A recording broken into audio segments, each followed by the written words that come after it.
नमस्कार मित्रों, मैं Indu Pandita PSSM blessings audio team Bangalore से पुनः आपके सामने महान लेखक टी लॉब्संगरम्पा की पुस्तक द हर्मिट का हिंदी अनुवाद लेकर उपस्थित हूँ। तो बढ़ते हैं अगले अध्याय की ओर। कुछ देर तक युवा भिक्षु जमीन पर बैठा रहा और बीमार व्यक्ति के सिर को सहलाता रहा तथा उसे थोड़ी थोड़ी मात्रा में तसंपा खिलाने की कोशिश करता। अंत में वह खड़ा हो गया और बोला, मुझे तुम्हें तपस्वी की गुफा में ले जाना होगा। और इतना कहते ही उसने उस व्यक्ति को, जिसका चेहरा नीचे की ओर लुढ़का हुआ था, अपने कंधे पे, जैसे कि एक कंबल को रोल करते हैं उसी तरह लाद दिया। बोझ के नीचे दबे हुए पेड़ों के झुंड से अपना रास्ता बनाते हुए वह गुफा की ओर बने पथरीले रास्ते पे चल पड़ा। आखिर जो यात्रा उसे अंतहीन लग रही थी, अचानक ही वो आग के समीप पहुंच गया। धीरे से युवा भिक्षु ने उस आदमी को नीचे जमीन पे रख दिया। आदरणीय, मुझे ये झील के किनारे झाड़ियों में मिला। इसके गले में एक कैंग था और ये बहुत बीमार है। मैंने इसका कैंग हटा दिया और इसे यहाँ लाया हूँ। एक शाखा से युवा भिक्षु ने आग में पड़ी लकड़ियों को हिलाकर उन्हें और भी सुलगा दिया, जिससे चिंगारियां तेज हो गई और हवा में लकड़ियों के जलने की सौंधी सौंधी खुशबू फैल गई। वह अभी कुछ और लकड़ियां रख ही रहा था कि वो अचानक वृद्ध तपस्वी की ओर मुड़ गया। जब तपस्वी ने कहा, कैंग? ओह, ये तो दोषी है। लेकिन एक दोषी यहाँ क्या कर रहा है? इससे कुछ फर्क नहीं पड़ता कि उसने क्या अपराध किया है। वह इस समय बीमार है और हमें वह सब करना चाहिए जो हम कर सकते हैं। शायद यह आदमी कुछ बात कर सकता है। जी हाँ आदरणीय, वह आदमी एक बहुत कमजोर आवाज में बड़बड़ाया। मुझे शरीर के स्तर पे कोई सहायता नहीं चाहिए। मैं इससे परे हो चुका हूँ। मुझे आध्यात्मिक स्तर पर सहायता चाहिए ताकि मैं शांति से मर सकूं। क्या मैं आपसे बात कर सकता हूँ? निश्चित रूप से, वृद्ध तपस्वी ने उत्तर दिया। बात करो और हम आपको सुनेंगे। बीमार व्यक्ति ने पानी से अपने होठों को नम किया जो उसे युवा भिक्षु ने पकड़ाया था। उसने अपना गला साफ किया और कहा, मैं लहासा शहर में चांदी का काम करने वाला एक सफल व्यापारी था। व्यापार अच्छा चल रहा था, यहाँ तक कि तिब्बत के भिक्षुओं के मठ से भी काम मिल जाता था। फिर तौबा मेरी तौबा, भारतीय व्यापारी आए और वहाँ के बाजारों में अपना सस्ता सामान उपलब्ध कराने लगे। जिन चीज़ों को वो बड़े पैमाने पे उत्पादित करते थे, वह सब घटिया, इतना घटिया सामान था कि जिसे मैं स्पर्श भी नहीं कर पाता था। मेरा धंधा चौपट हो गया, मेरे पैसे कम हो गए, मेरी पत्नी प्रतिकूल परिस्थितियों का सामना नहीं कर पाई और दूसरे के बिस्तर पर चली गई, एक अमीर व्यापारी के साथ जिसे उसने हमारी शादी से पहले चुना था। मेरे पास पैसे कम हो गए और केवल मैं ही एक ऐसा व्यापारी बच गया जो अभी तक भारतीय व्यापारियों की प्रतिस्पर्धा से अनभिज्ञ था। मेरी मदद करने वाला कोई नहीं था, कोई परवाह करने वाला भी नहीं था और कोई ऐसा भी नहीं था जिसकी मैं परवाह कर सकता था। अपने दुख भरे विचारों से वह बोलते बोलते रुक गया। वृद्ध तपस्वी और युवा भिक्षु चुप रहे और उसकी प्रतीक्षा करने लगे जब तक वह अपने आप को संभाल पाता, तथा अंत में वह बोल पड़ा। प्रतिस्पर्धा बढ़ती ही गई वहां चीन से भी एक आदमी आया जिसने अपनी याक द्वारा और भी सस्ता सामान लाया। मेरा धंधा बंद हो गया। मेरे पास मेरी मात्र आपूर्ति के अलावा कुछ भी नहीं रहा। मेरी धनराशि और भी कम हो गई। मेरे घर की अब अपमानजनक बोली लगने लगी। अंत में एक भारतीय व्यापारी मेरे पास आया और मेरे घर की कीमत एक कम धनराशि की प्रस्तावना को लेकर उपस्थित हुआ। मैंने मना कर दिया और उसने मुझे ये कहते हुए मेरा मजाक उड़ाया कि जल्दी ही ये आपका घर मेरा ही होगा और वो भी बिना किसी कीमत के। भूखा और मन से बीमार होने के कारण मैंने अपना आपा खो दिया और उसे घर से बाहर निकाल दिया। वह सड़क पर सिर के बल एक पत्थर पर गिर गया जिससे उसकी कनपट्टी के ऊपरी वाली हड्डी टूट गई। फिर से सब चुप हो गए और उसके बोलने का इंतजार करने लगे। मुझे एक भीड़ ने घेर लिया। कुछ तो मुझे आरोपित बताने लगे और कुछ मेरे पक्ष में थे। मैं भीड़ से घिरा हुआ था। वह आगे बढ़े। कुछ मुझे दोषी ठहराते हैं। शीघ्र ही मुझे एक मजिस्ट्रेट के सामने घसीट कर लाया जाता है और उन्हें सारी कहानी सुनाई जाती है। कुछ लोगों ने मेरे लिए मजिस्ट्रेट से बात भी की और कुछ ने मेरे विरोध में बोला। उन्होंने विचार विमर्श करके थोड़े समय के बाद मुझे 1 साल के लिए कैद पहनाने की सजा सुना दी। उपकरण लाया गया और मेरी गर्दन के चारों ओर मुझे बंद कर दिया गया। गले में इस उपकरण के कारण मैं न कुछ खा सकता था और न कुछ पी सकता था। केवल दूसरों की दया का पात्र बन चुका था। मैं काम भी नहीं कर सकता था और मुझे भीख मांगते हुए भटकना पड़ रहा था।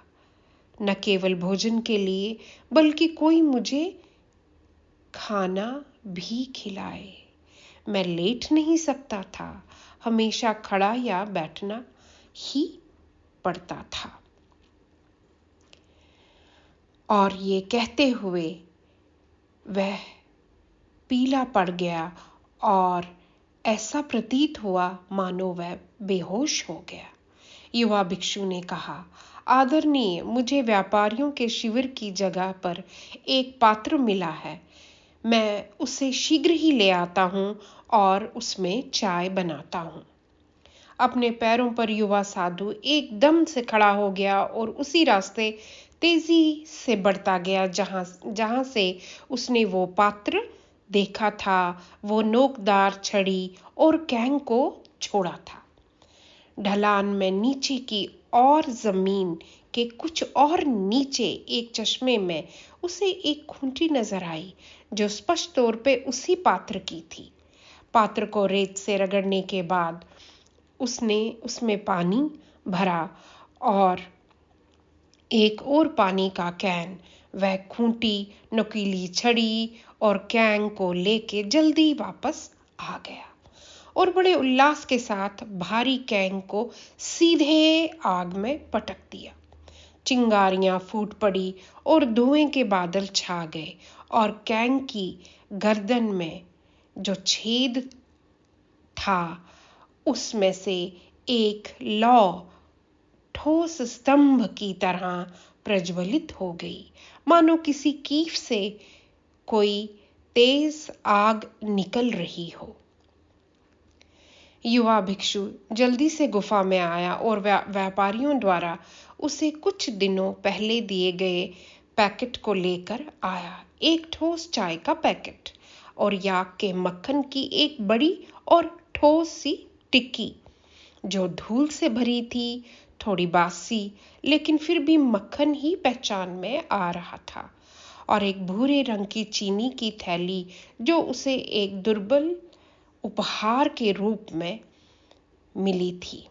आग से बाहरी भाग में उसने अति सावधानी से पात्र के हैंडल से उसे आग पर सरकाया। चाय की टिक्की पहले से ही जगह जगह से टूट चुकी थी। उसने कुछ टुकड़े चुने और उन्हें पानी में डाल दिया, जो अब गर्म होने लगा था। कठोर मक्खन, जो कुछ पीला सा पड़ गया था, उसका 1/4 भाग भी उसने एक नुकीले सपाट पत्थर की सहायता से काटकर उस बुदबुदाते पानी में डाल दिया, और वो मक्खन पिघल गया और एक मोटी पीली सी परत चाय के ऊपर फैल गई। बोरेक्स की एक छोटी टुकड़ी जो चाय की थैली से निकली, चाय में स्वाद को बेहतर बनाने के लिए उसमें डाल दी, और फिर वह दुर्बल उपहार, एक मुट्ठी भर भूरी चीनी ने उसका स्वाद बढ़ा ही दिया।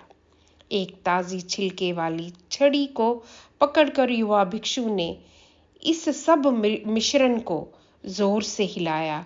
अब पूरी तरह से भाप के कारण वो आग और वो चाय और वो सब सीन भाप में बदल गया। इसलिए उसने छड़ी को हैंडल के नीचे से सरका दिया और पात्र को उठा लिया। वृद्ध तपस्वी बड़ी दिलचस्पी के साथ इस सब प्रक्रिया को महसूस कर रहे थे। वह हर तरह की आवाजों के लिए सतर्क थे और उन्हें हर चरण का पता चल रहा था। अब बिना पूछे ही उन्होंने अपना कटोरा बाहर निकाला। युवा साधु ने उसे ले लिया और उस मिश्रण की सतह से कुछ गंदगी, कुछ लकड़ियों के टुकड़े और झाग को हटाकर ध्यान से वृद्ध तपस्वी को आधा कटोरा भर के दे दिया। अपराधी फुसफुसाया कि उसके पास उसके चीथड़ों में भी एक कटोरा हो सकता है। उसने टटोला और बाहर निकाला। उसे चाय का कटोरा भर कर युवा साधु ने उसे पकड़ा दिया, कि ये सोचकर कि वह इसे गिराए नहीं, क्योंकि वह अब कुछ देख भी नहीं पा रहा था। युवा साधु ने अपना कटोरा भर लिया और संतोष से भरी आह, जो तब आती है जब किसी चीज को पाने के लिए कड़ी मेहनत करनी पड़ती है, उस चाय को पीकर अपनी सोच की गहराइयों में डूबता चला गया। कुछ समय के लिए सब शांत हो गया, क्योंकि प्रत्येक व्यक्ति अपने विचारों में लीन था। इसी बीच युवा साधु उपयुक्त समय पर बार बार उठकर अपने साथियों के कटोरों को भर देता था। शाम गहरी हो चली थी, सर्द हवा चल रही थी और पेड़ों की पत्तियां मानो जैसे विरोध में फुसफुसाने लगी। झील के पानी में बड़ी लहरें उठने लगी और अग्र तट के कंकड़ पत्थरों के बीच घूमकर वहीं पर शांत हो जाती। धीरे से युवा साधु ने वृद्ध तपस्वी का हाथ पकड़ा और उनका नेतृत्व गुफा के अंधेरे तथा अंतरिम भाग तक किया और उस बीमार व्यक्ति के लिए तुरंत वापस लौट आया। वह नींद से जाग गया, जो ही उसे युवा साधु ने उठा लिया। मुझे बात करनी चाहिए, क्योंकि मुझ में अभी कुछ जीवन शेष बचा है। युवा साधु ने उसे गुफा के भीतर लाया और उसकी कूल्हे की हड्डियों के लिए रेत में 2 बड़े खड्डे बना दिए और सिर के लिए एक रेत का टीला बना दिया।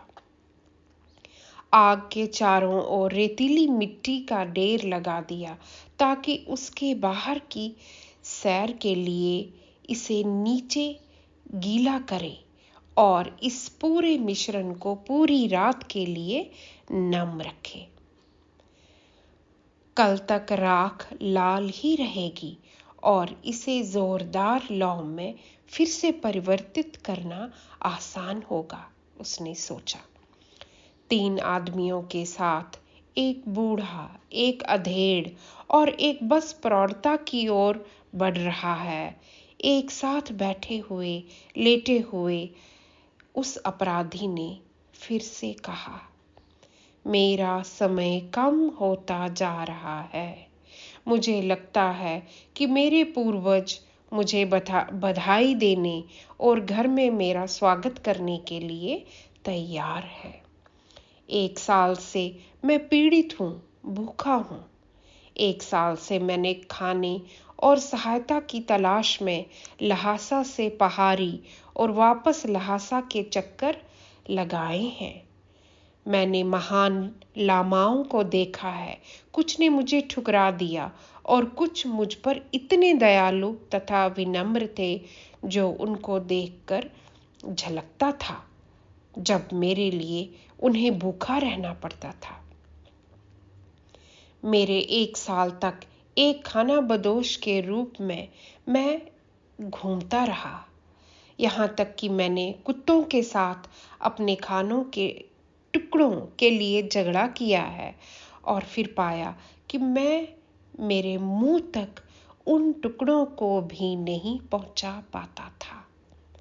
वह अब रुक गया और एक चुस्की ठंडी चाय, जो अब बहुत ठंडी हो चुकी थी, और उसके ऊपर का मक्खन, एक जो मोटी परत थी, जम गई थी, उसने धीरे धीरे पी ली। लेकिन आप हम तक कैसे पहुंचे? बूढ़े तपस्वी ने एक गहरे स्वर में पूछा।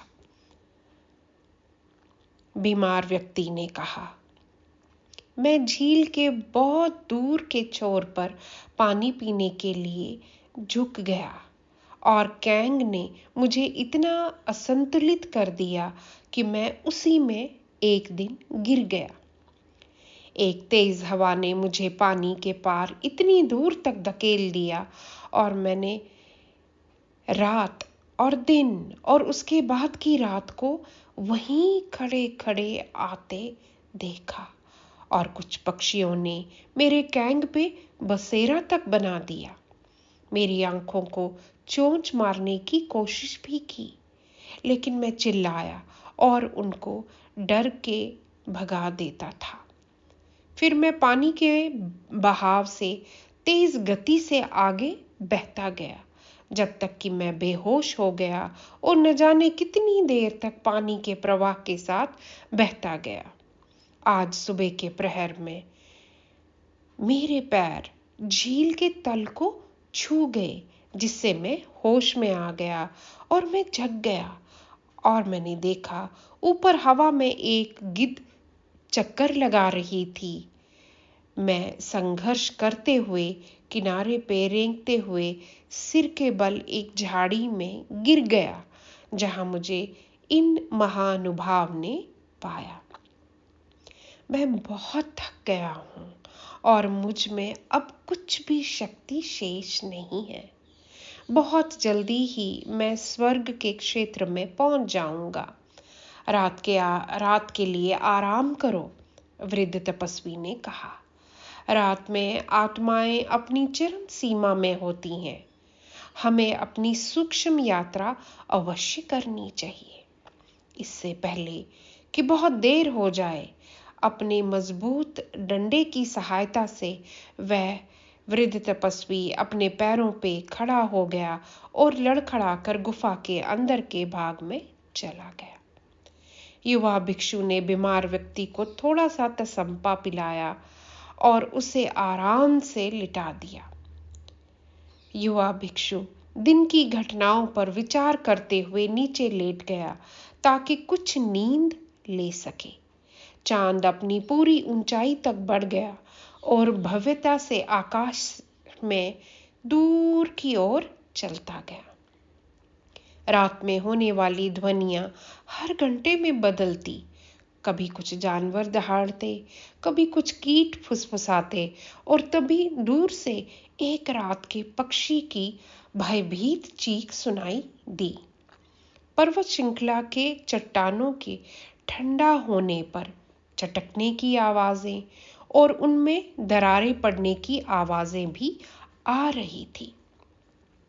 पासी में एक पत्थर गिरने से रात चट्टानों के गिरने की आवाज में गरजने लगी और पहाड़ों का मलबा एक तालाब तक लुढ़क कर नीचे आ गया और उस ठोस जमीन पर एक टैटू सा बन गया।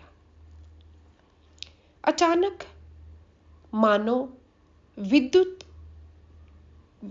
कृत होकर युवा भिक्षु को जैसे कोई विद्युत करंट सी लग गई हो और वह सीधा बैठ गया, क्योंकि एक रात को घूमने वाले कृतंक ने अपने साथी को तत्काल बुलाया और अज्ञात जीव जंतुओं की सरसराहट उस फुसफुसाती रेत में सुनाई दी। धीरे धीरे तारों की जगमगाहट फीकी होने लगी और आसमान पे किरणें एक नए दिन की शुरुआत की घोषणा कर रही थी।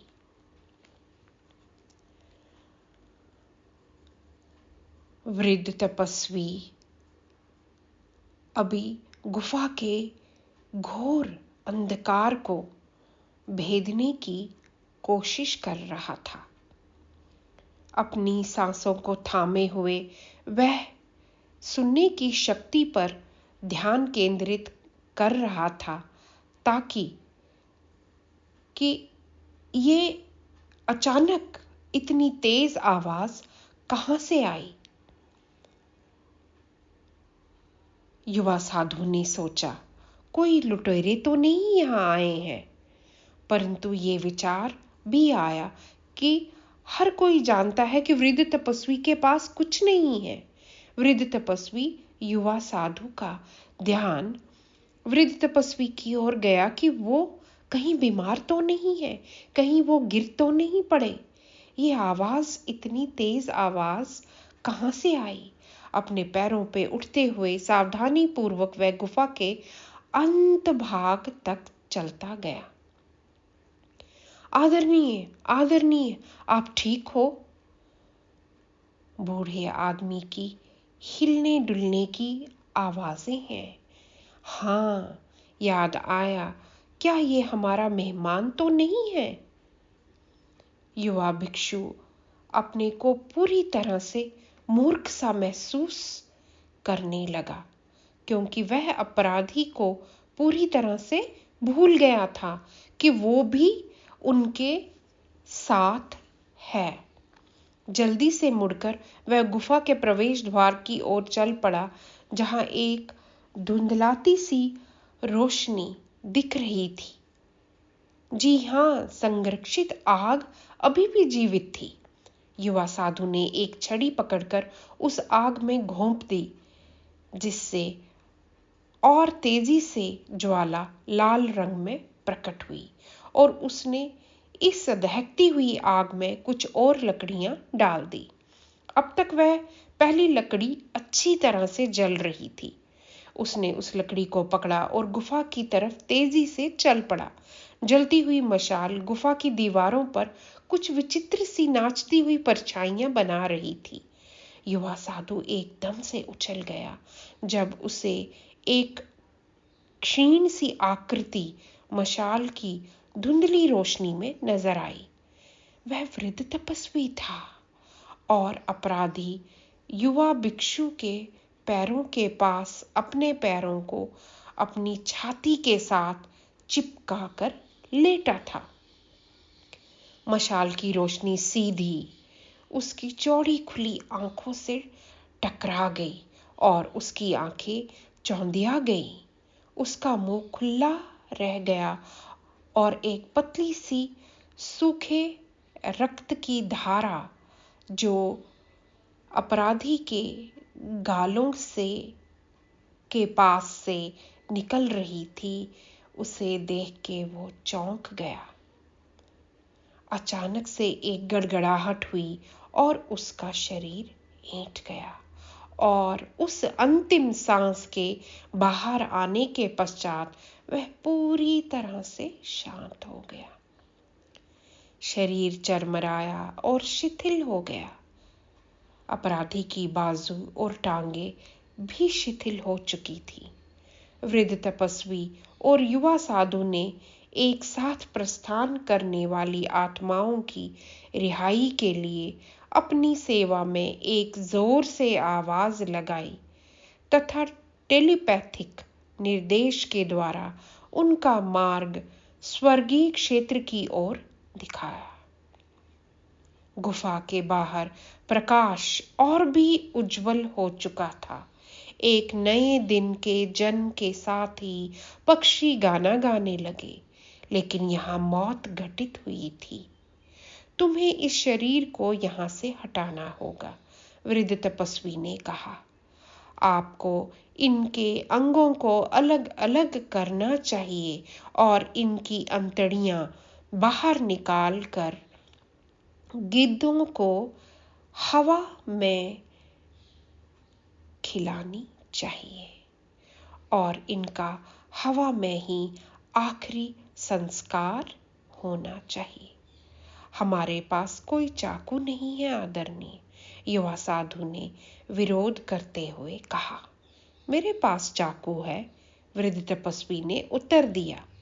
मैं इसे हमेशा अपने पास रखता हूँ ताकि मेरी मृत्यु ठीक से संचालित की जा सके। ये लो, अपना कर्तव्य निभाओ और चाकू मुझे लौटा दो। धन्यवाद।